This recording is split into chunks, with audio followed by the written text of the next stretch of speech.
আৰু সদায় আমাৰ হৃদয়ৰ মাজত তেখেতৰ জীৱিত হৈ ৰ'ব।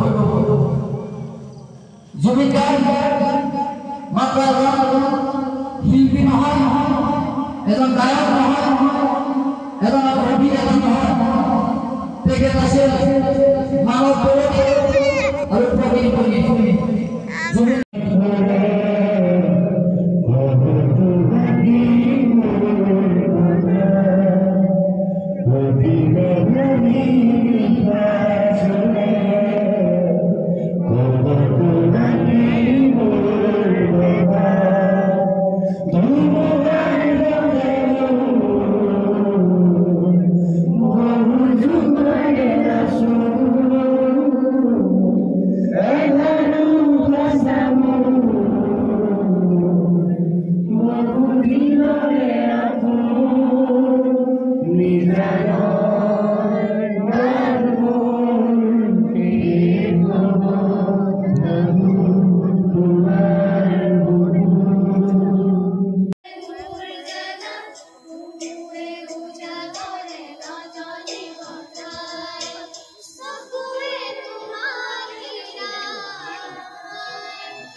জুবিন গাৰ্গৰ জয় হওক, ৰৈ ৰৈ বিনালে চাৱা হওক। জুবিন গাৰ্গৰ জয় হওক, ৰৈ ৰৈ বিনালে চাবলৈ যাৱা হওক। জুবিন গাৰ্গৰ জয় হওক, ৰৈ ৰৈ বিনালে চাবলৈ যাৱা হওক।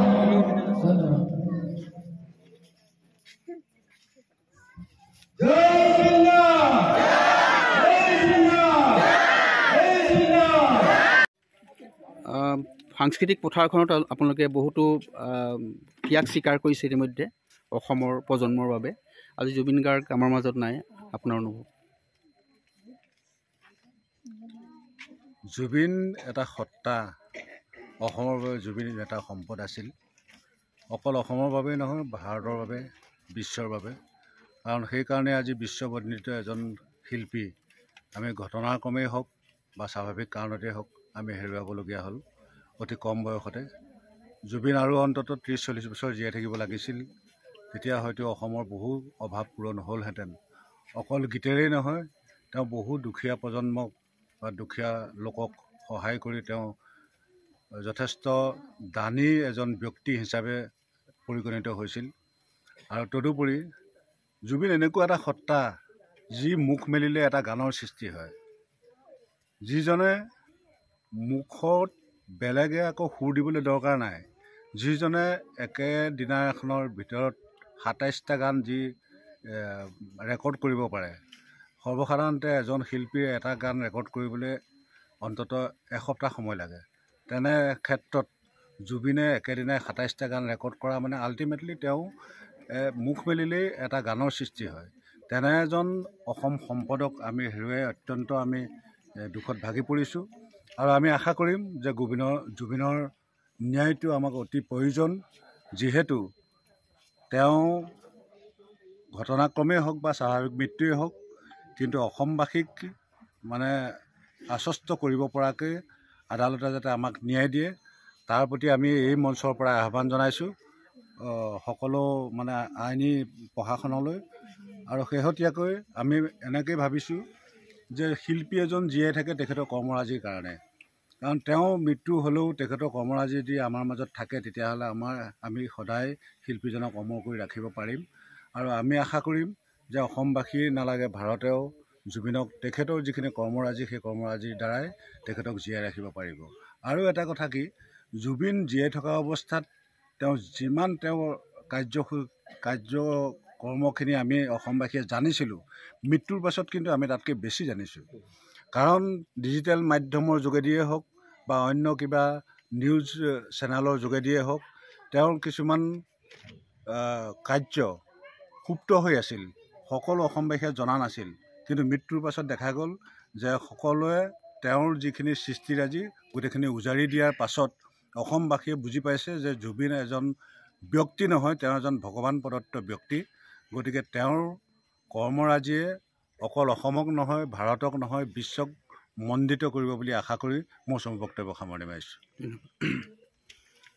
মৃত্যুলা দুআষাৰ, যিহেতু আপুনিও সাংস্কৃতিক জগতখনত বা ক্ৰীড়াৰ জগতখনত বিশেষ পাৰদৰ্শিতা প্ৰদৰ্শন কৰি আছে নতুন প্ৰজন্মক আগুৱাই নিয়াৰ বাবে, দুআষাৰ।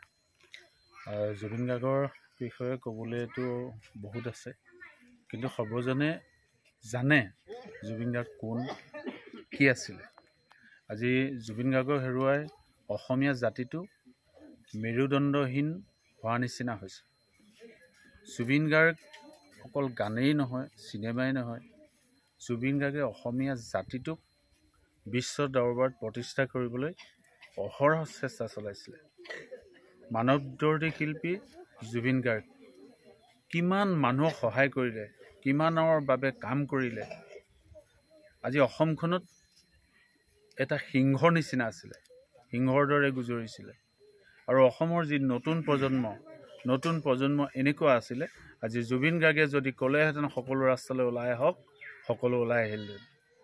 এই শাসনৰ, আমি যদি শাসন কৰি আছে, শাসনৰ বিশৃংখলতা যদি সৃষ্টি কৰিবলৈ বা শাসনৰ অপশাসন ধ্বংস কৰিবলৈ এবাৰ যদি জুবিন গাৰ্গে নৱপ্ৰজন্মক